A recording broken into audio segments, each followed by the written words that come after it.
특별히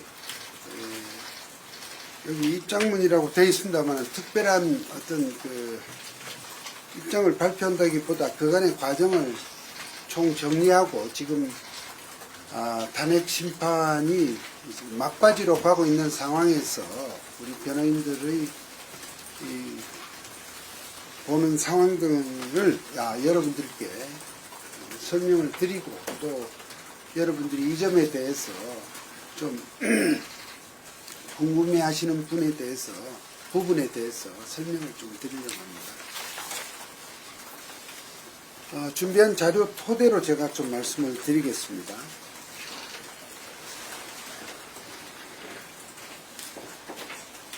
흔히 그간의 야권 정치 인사들이 정치인들의 부정부패나 권력 남용에 대해서 검찰이 수사할 때마다 또 자신들의 입장에 상반되는 결정이 법원에서 내려지면 흔히 선출되지 않은 권력이 선출된 권력을 억압한다라면서 비난해 왔었습니다. 지금 내란 수사를 받고 있고 탄핵 심판에 처해 있는 대통령은 말 그대로 전 국민이 선거로 뽑은 최고의 선출 권력이라 할 수 있습니다. 헌법에 부여된 대통령의 국가 긴급권 행사의 일환으로 계엄령을 선포를 했는데요. 이러한 행위가 사법심사의 대상이 될 수 없다는 것은 아주 기본적인 헌법 지식입니다만 현재 선출되지 아니한 공수처와 경찰이 공수처법을 위반해 가면서 또 재판 관할 규정을 위반해 가면서 대통령과 또 대통령의 지시를 따른 군경 지휘관들을 수사 체포 구속을 해서 현재 진행 중인 재판과 별개로 대통령의 국군 통수권 및 전 국민의 안위가 걸려있는 국방 체계를 한순간에 공백 상태로 만들어 놓은 상태입니다. 누가 이들에게 이런 어마한 권한을 준 것입니까? 누가 이들에게 일시에 수사기관들이 대통령을 내란범으로 수사하도록 개시명령을 내립니다. 국가와 국민의 안위가 걸린 대통령의 신병 구속을 공수처장과 판사 자신들의 독자적인 형사법 조항 해석 논리로 이렇게 신병을 구속 결정을 해도 되는 것인지 의문을 다시 한번 제기합니다. 다행스럽게도 서울중앙지방법원에서 공수처의 불법 구속에 기한 구속기간 연장을 불허하는 결정을 내렸습니다. 그래서 그때까지 불법 수사와 위법 부당한 신병 구속을 제어를 했습니다만 검찰은 구속기간을 불법 도과하면서까지 대통령을 구속 기소해버렸습니다. 이러한 불법 구속 기소 내용에 대해서 내일 구속 취소 청구를 우리 변호인들이 하였고 내일 그 부분에 대한 담당 판사의 신문이 예정되어 있습니다. 내일은 대통령에 대한 내란범 기소사건의 공판 준비 기일과 별개로 이러한 대통령의 구속에 대한 위법성 여부를 신문하는 절차가 중요하고 대통령이 여기에 직접 출석할지 여부를 오늘 중에 결정할 예정입니다. 세 번째로 헌법재판소에 대해서도 지금 헌법재판소는 국회가 삼권 분립에 따른 견제와 균형을 과도하게 넘어서 탄핵 소추를 남발을 했습니다. 그래서 다수 기관을 사실상 기관장의 직무 정지에 따른 식물 상태를 초래하였습니다. 따라서 헌법재판소는 모든 다른 업무에 앞서서 이런 부분에 대한 신속한 심리와 적정한 심리를 다했어야 합니다만 이것을 미루다가 지금 대통령 탄핵 소추권이 넘어오자 우선순위 구분 없이 뒤죽박죽으로 지금 탄핵 심판을 진행하는 측면이 있습니다. 또 일부 재판관들이 임기가 촉박하다는 이유로 일방적이고 위헌적, 위법적인 절차를 진행 중에 있습니다. 재판의 공정성에 대한 국민적 우려가 매우 큽니다. 그럼에도 문영배 소장은 2009년 박시환 우리법연구회 회장, 당시 대법원 판사였을 겁니다. 판사들에게 절차 규정을 준수할 것을 강조하는데 4.19 혁명과 6월 항쟁도 절차와 규정을 지키지 않았다라고 하는 그러한 궤변으로 당시 반발을 한 바 있습니다만 그러한 선례를 금과 옥조처럼 여기는 경향이 있는 것 같습니다. 재판은 정치적 코드나 신념의 실현수단이 될 수가 없습니다. 국민들은 판사에게 그러한 권능을 준 적도 없습니다. 어제 2월 18일자 제9차 변론 기일에서 국회 측이 탄핵 소추인인 국회 측이 국무위원 및 군인들의 수사기관 진술조서 및 비자신문조서를 증거로 제시한 것에 대해서 대통령 측 대리인인 조대현 변호사가 이 증거법상의 문제를 지적을 하고 이 점에 대한 이의를 했습니다만 그 부분에 대해서 문영배 소장 대행은 조서에 대한 증거 결정은 이미 2차례 이상 재판부의 의견을 밝혔기 때문에 지금 이 신청을 하는 것은 기간을 놓쳤다 하는 취지로 그 자리에서 바로 면박을 주고 거부를 했습니다. 절차 위반은 언제든지 지적 가능하고 수용해야 함에도 문 권한대행의 이러한 태도는 너무 심했다고 생각이 됩니다. 그 점에 대해서 조대현 변호사는 항의 표시로 퇴정을 했습니다. 그 외에도 헌재의 불공정 위법한 심판 절차의 진행 사례가 너무 많습니다. 그 중에 몇 가지를 기존의 언론에 보도된 표를 인용을 해서 열거를 했습니다만 짧게 제목만 말씀드리겠습니다. 탄핵 소추안에서 내란죄를 철회하겠다는 국회 측 요구를 사실상 아무런 보완 장치 없이 수용을 해서 지금 심리가 진행 중에 있습니다. 당사자의 동의 없이, 즉 피청구인 측의 동의 없이 수사기관이 신문조서를 증거로 채택해서 조사하고 있습니다. 마은혁 헌법재판관 후보 관련 권한쟁의 심판 청구에 대해서 국회 의결이 누락되었다는 이런 문제를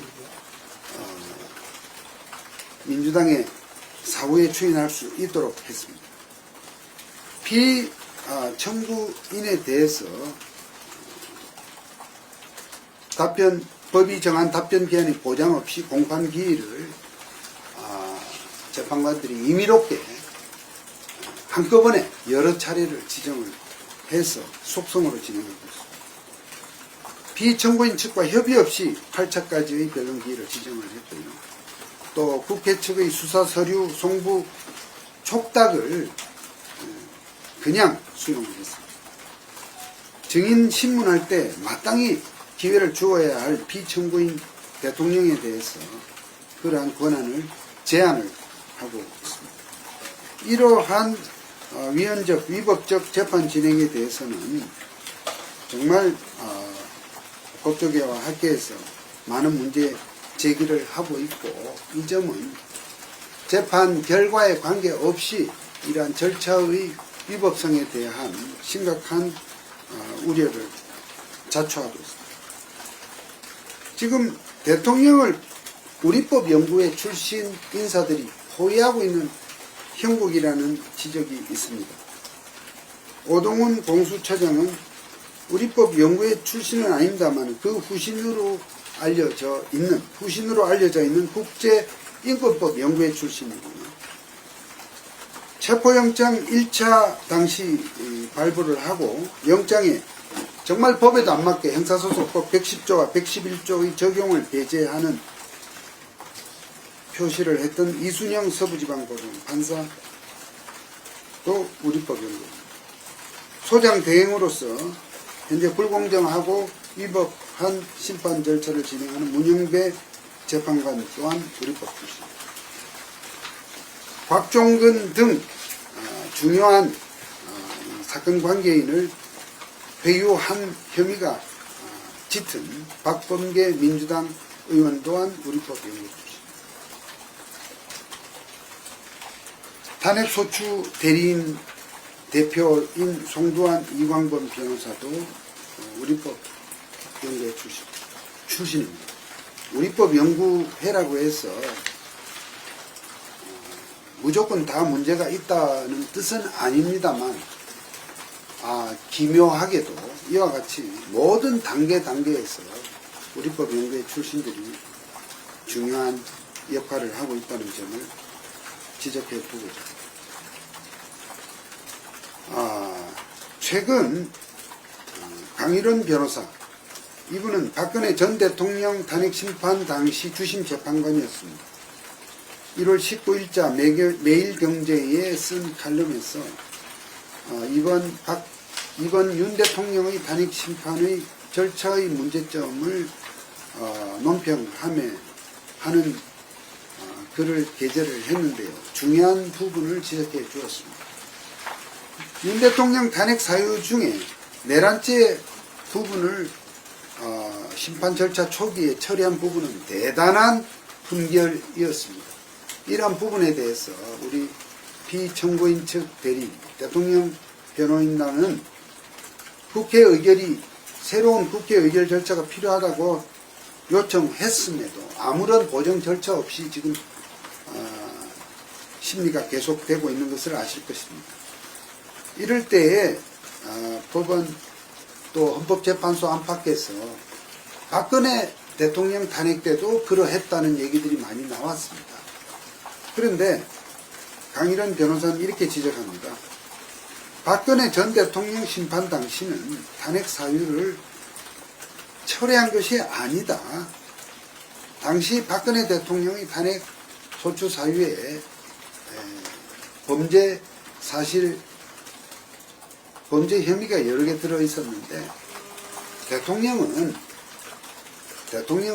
내란과 외환죄 외에는 소추가 되지 않는 그러한 신분의 특수성 측면에서 소추 가능한 범죄가 아닌 사항을 탄핵 소유로 할 수 없다는 점 때문에 탄핵 소추 사유를 정리한 것에 불과했다는 것입니다.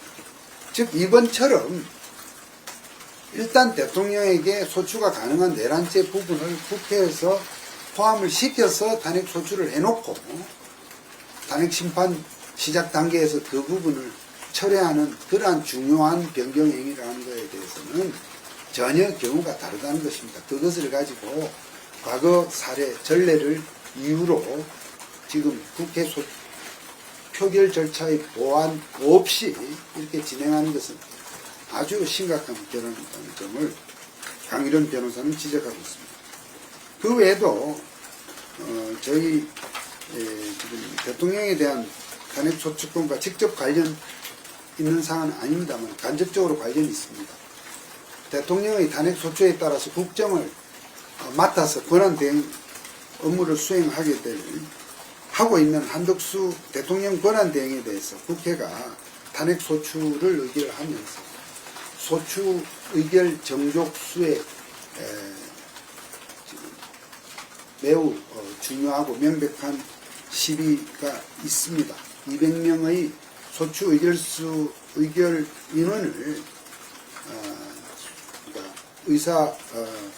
의결 정족수를 채우지 못했다는 그 시비 사항은 사실관계 확인이 필요 없고 헌법 해석에 기초해서 빨리 결론을 내려야 할 일이나 헌법재판소는 그 결정을 미루는 가운데 다시 권한대행의 권한대행인 최상목 장관이 지금 헌법재판관 임명 등을 권한대행 업무를 하는 그에 관해서 효력의 시비를 자초하고 있습니다. 이것은 또한 국정 공백과도 연결되는 문제입니다. 이러한 사항을 지적하고 있습니다. 이처럼 지금 대통령에 대한 내란죄의 수사와 기소, 재판, 또 탄핵 심판, 이 절차가 정말 그 심각성과 그 중요성에 비해서 너무나 법에 맞지 않게 또 부당하게 진행되고 있다는 점에 대해서 대통령 변호인단은, 대통령 대리인단은 심각한 문제의식을 갖고 있습니다만, 이러한 부분들에 대해서 좀 우리 국민들과 또 그 밖에 사회 각계 언론에서도 좀 분명한 인식을 가지고 있을 필요가 있다는 점에서 이 상황을 정리했습니다. 준비한 자료의 설명은 이 정도로 하고 여러분들에게 몇 가지 질문을 받도록 하겠습니다. 선생님, 내일 누가 질문하고 있어요? 예. TV에서 이제 예, 예. 내일 구속 취소 청구에서 어떤 부분 좀 어필하실 예정이세요? 예. 이번에 대통령 변호인단은 대통령에 대해서 구속 취소 청구를 했고, 그 구속 취소 청구 사유는 구속의 불법성 때문입니다. 구속의 불법성 크게 두 가지로 나눌 수 있겠습니다. 첫 번째는 우선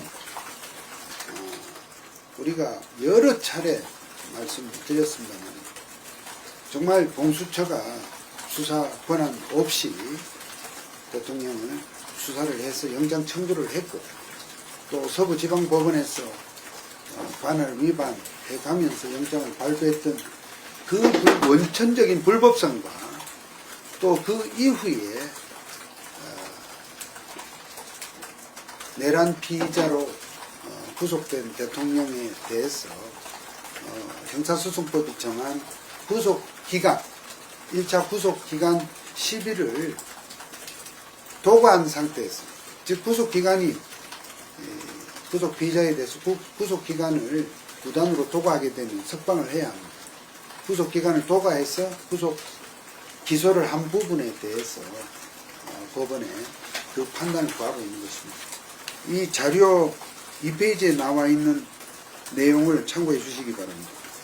변호인단의 입장에서는 대통령이 1월 25일 날 밤 12시로서 구속 기간의 만기가 도과했다고 보는데, 중앙지검에서는 그 다음날 오후에 기소를 했습니다. 이 부분에 대해서 법원의 판단을 구하는 것입니다.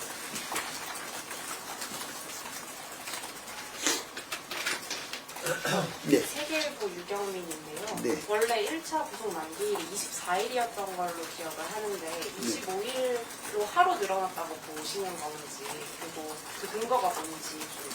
그 또한 2번 2페이지 표에 중요한 부분이 설명이 되어 있습니다. 그러니까 구속 기간을 체포한 시점으로부터 10일간입니다. 체포 당일도 산입을 합니다. 그러므로 통상적으로 수사기관에서는 날수 기준으로 10일째 되는 날, 특별한 중간에 어떤 다른 사유가 없으면 날수 기준으로 10일째 되는 날까지는 석방이나 기소 중 한 가지를 결정을 해야 합니다. 그런데 지금 대통령의 경우, 윤 대통령의 경우에 이 기간 중에 체포 적부심 절차가 있었고요. 또 체포영장을 거쳐서 구속영장으로 이 영장이 바뀌는 과정에서 구속 전 피의자 신문을 서울 서부지방법원에서 진행을 했었던 것을 기억하실 것입니다. 이러한 시간을 법에서 이 구속기간 산정 시에 공제를 하도록 되어 있습니다. 그 공제를 함에 있어서는 피의자의 인권, 구속된 피의자의 인권과 이 제도의 취지에 맞게 엄격하게 따져서 피의자의 인권에 침해가 없는 한도 내에서 그 시간을 공제를 해야 합니다. 그래서 저희 변호인단의 계산으로는 체포적부심 진행에 소요된 10시간 32분, 그리고 구속 전 피의자 신문 시간에 소요된 34시간 13분 중에서 이 구속 전 피의자 신문 시간만 공제를 하는 것이 법리상 맞다고 판단을 하고 있습니다. 그러한 계산에서 볼 때에 이것을 시간을 정말 시간 분 단위까지 정확히 계산하기는 어렵지만 날수 기준으로 보면 1월 25일을 넘겨서는 안 된다는 것이 저희들의 피청구인 윤석열 대통령의 변호인단의 계산입니다. 그런데 이제 검찰에서는 이 부분을 수사기관의 평의에 따라서 아주 이 공제 기간을, 공제 필요 있는 기간을 날수를 하루 이틀 더 잡음으로써 이 구속 기간을 도과했다고 보는 것이 저희들 판단입니다. 이 부분은 이 법원에서 내일 판단할 때 가장 핵심적인 쟁점입니다.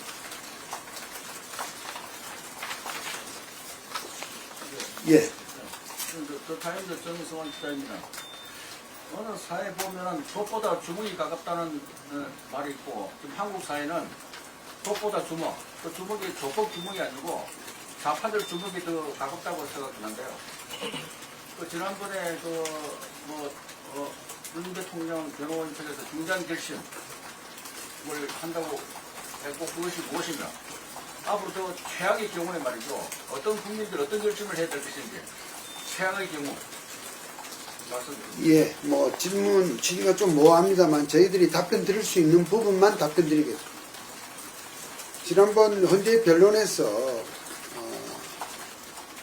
피청구인 대리인, 이게 참 우리 형사사건은 변호인이라고 그러고 탄핵 심판에서는 대리인이라고 하다 보니까 좀 용어에 왔다 갔다 하는 점은 여러분들이 이해하실 줄로 생각합니다.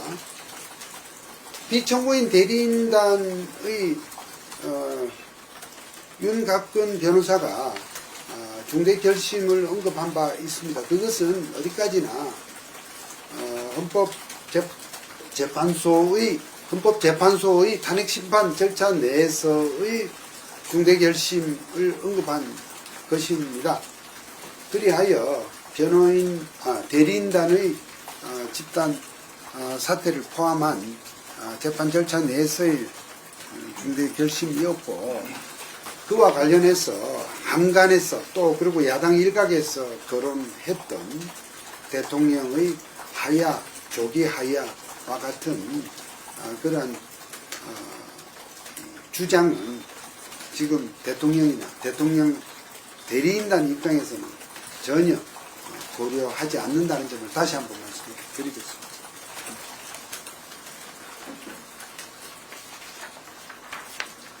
네.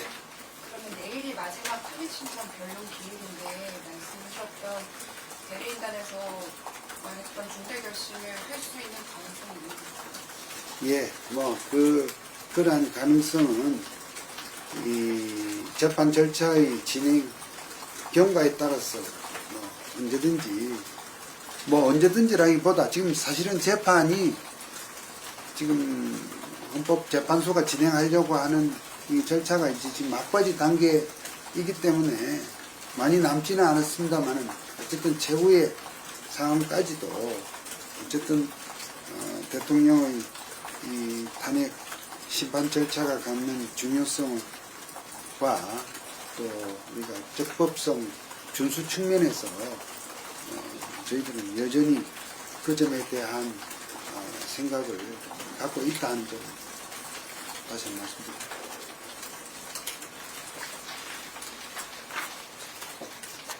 네. 오늘도 보도가 나왔는데 조지호 청장 진술이라고 해서 이제 윤 대통령으로부터 6통의 전화 모두 좀 의원 체포를 받다라는 그런 내용이었다. 이런 진술들이 계속 나오고 있는데 혹시 관련해서 좀 입장이 있으신가요? 예, 지금 사건 관계 증인들의 발언 내용이랄지 또는 어떤 증거 측면에서의 그런 저희들의 견해는 그것은 제가 역할 분담을 해서 이 절차에 관한 공보 담당을 맡은 윤곽근 변호사에게 좀 확인해 주시면 좋겠습니다. 네. 노이트 박준인데요. 예. 우리법 연구회라고 우리법 연구회 예, 말씀하셔가지고 네. 잘 몰라서 그런데 이 우리법 연구회 출신 판사들이 예를 들면 좀 형량된 판결을 내린다든지 이런 좀 케이스 분석된 자료가 있으신지. 왜냐면 이제 우리법 연구회 출신들이 공정하지 못하다라는 말씀을 주셔가지고 이제까지 이 연구회 출신 판사들이 편향된 판결을 했다든지 그런 데이터라든지 이런 게 있으신지 하고 지금 예.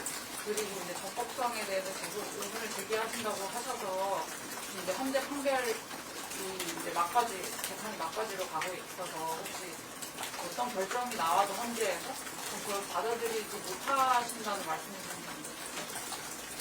우리법 연구회 출신 판사님들이 뭐 이렇게 내린 그간의 결정이나 재판이 모두가 문제가 있다는 뜻은 분명히 아닙니다만 어쨌든 그분들이 그간에 내린 결정이나 판단 가운데 논란이 있었던 부분은 인터넷상에 많이 나와 있기 때문에 제가 여기서 인용하는 것은 적절치 않겠고요. 어쨌든 이번 이 대통령에 대한 수사와 탄핵 사안에서 묘하게 각 단계별로 그런 법원 내의 이 연구단체에 속해 계신 분들이 다 지금 중요한 역할을 지금 하고 있습니다. 사실 이 외에도 몇몇 분이 더 다른 일부 언론에서는 거론됩니다만 우리법 연구의 소속 여부 자체가 사실은 명확하게 확인이 안 된 분들, 그러니까 스스로 인정하거나 또 기타 지금 현재 검색 가능한 자료 내에서 우리법 연구의 소속이 분명한 분들만 제가 여기 적었다는 말씀을 드립니다. 그리고 특히 이런 부분을 거론하는 주된 이유는 지금 대통령 탄핵 심판 절차의 정말 납득할 수 없는 위법 또 불공정한 그런 진행 때문에 저희들은 좀 많은 지금 불만을 가지고 있다는 점을 이렇게 말씀을 드리겠습니다. 이런 부분은 단순히 우리 대리인들만의 불만이 아니라 정말 형사 재판에 비해서 너무나 좀 불공정하고 피청구인인 대통령의 그런 재판 절차 진술과 또 입장을 이렇게 밝힐 기회를 굉장히 제한하는 이런 문제점에 대해서 언급을 저희들이 좀 정리해서 해드린 거예요. 이러한 재판 결과에 대해서 저희들은 그렇다고 결과를 예단하거나 불리한 결과를 예단한다든지 그것은 아닙니다.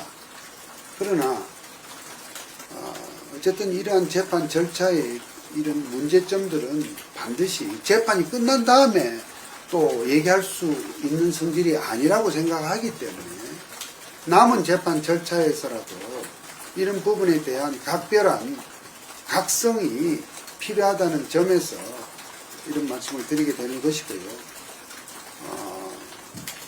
피청구인 대통령 입장에서도 이러한 문제점 때문에 어떤 결과에 대해서 어떠한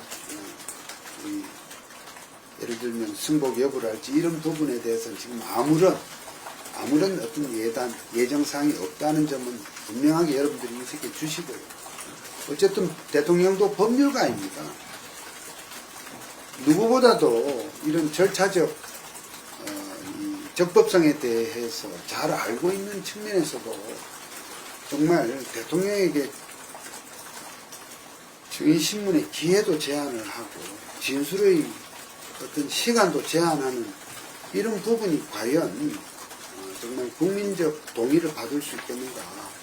지금 국민적 여론이 첨예하게 지금 대립하고 있는 상황에서 문영배 소장을 비롯한 우리 재판관 여러분들의 정말 사려 깊은 각성을 다시 한번 촉구를 합니다.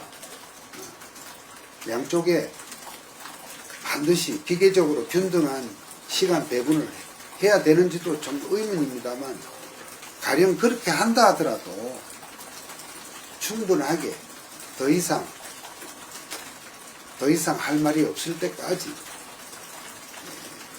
주장과 입장을 밝힐 수 있는 기회를 주는 것을 비롯해서 특히 주요 증인에 대한 반대 신문을 통한 진실의 접근을 차단해서는 그것은 정말 전부당 만부당한 일이고 이 재판의 역사적 성격을 해하는 일이다. 다시 말씀드리겠습니다.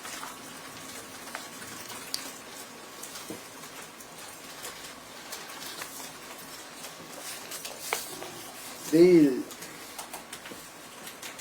대통령 출석 여부에 대해서는 아까 제가 검토를 해서 결정이 될 거라고 말씀드린 바 있는데, 오후에 변호인들이 대통령을 지금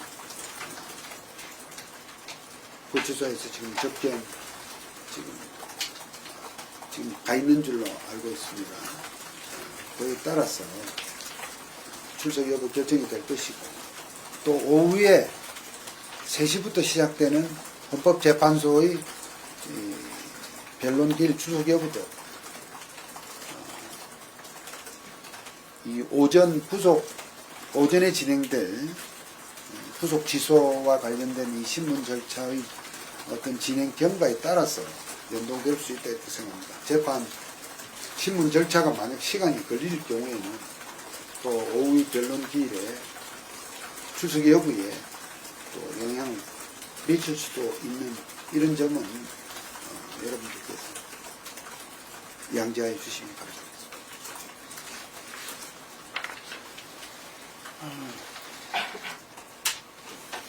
아무튼 이번 이 재판은 단순한 이 탄핵 심판, 단순한 형사 재판이 아니라 현직 대통령에 대한 재판이고 탄핵 심판입니다. 이 점에 대해서 정말 많은 국민들의 여론이 지금 첨예하게 대립을 하고 있고, 대통령에 대한 또 탄핵의 찬반을 놓고 아주 서로 상당한 이런 대립을 지금 우리가 지금 보고 있는 상황이기 때문에, 어쨌든 이 절차의 공정성과 적법성에 대한 그런 중요성에 대해서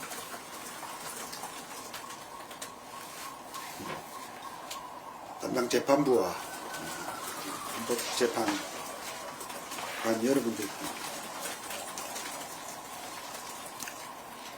저희 대통령 대리인단은 정말 감국한 심정으로 고소를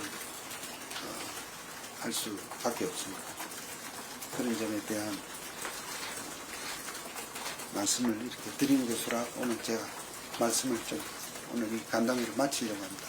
마지막으로 꼭 질문 있으시면 한두 가지만 더 받고 마무리를 하려고 합니다.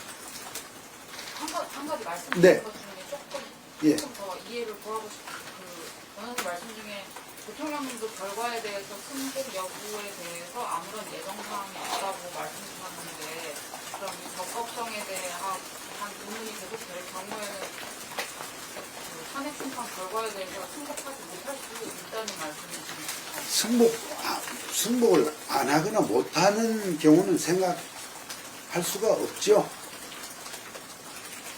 그러니까 이 지금 헌법재판소의 결과에 대해서 대통령이 당연히 당연히 선거할 것입니다. 그것은 뭐 두말할 나위가 없는 일이고 그러한 결정이 최대한 공정하게 적법하게 진행되기를 촉구하는 것입니다.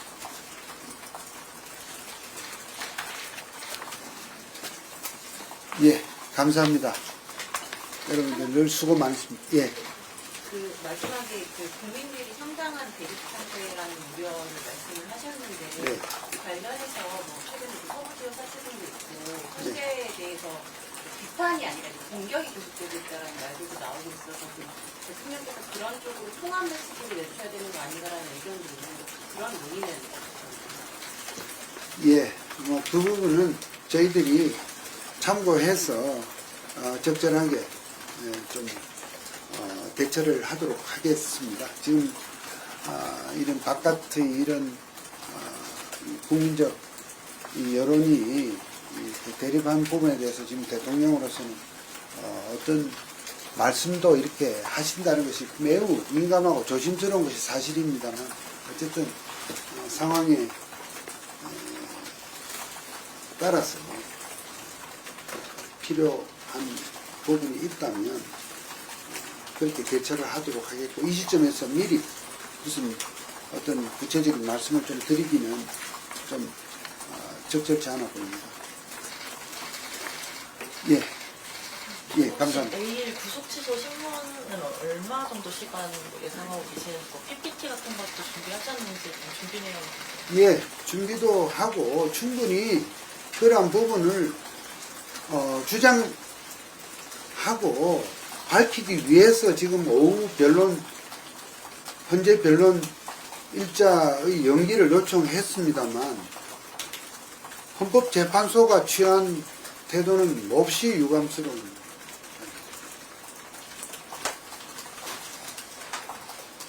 뭐 더 말씀을 드리지 않겠습니다. 어쨌든 대통령으로서는 자기 개인의 문제이기도 하고 또 전체적으로 이 사건이 갖는 여러 가지의 어떤 복합적인 요소 또 정말 대통령으로서의 지위에 관한 매우 지금 중요한 그러한 재판에 대해서 법원에 출석을 해서 입장을 밝히는 것 관련해서 이렇게 시간적인 제약이 될 수도 있는 그런 상황을 좀 조정해 줄 것을 요청한 것이 받아들여지지 않는 것에 대해서 몹시 참 유감스럽지만 어떡합니까? 이것이 지금 현재 헌법재판소의 바로 불공정하고 좀 불합리한 진행이라는 점입니다. 저희도 재판을 받는 입장에서 재판관들의 심기를 자극하고 싶지는 않습니다만 그러나 이러한 문제들에 대해서 또 이때 얘기하지 않는다면 나중에 가서 왜 그때 또 안 했냐 이미 시간이 늦었다고 할 거 아니에요. 그러한 점을 여러분들께서 합리적으로 언론에서도 좀 살펴주시기 바랍니다. 어쨌든 대통령으로서는 법 절차 내에서 최선을 다할 것이고 우리 대리인단, 변호인단들도 같은 입장으로 최선을 다할 작정입니다.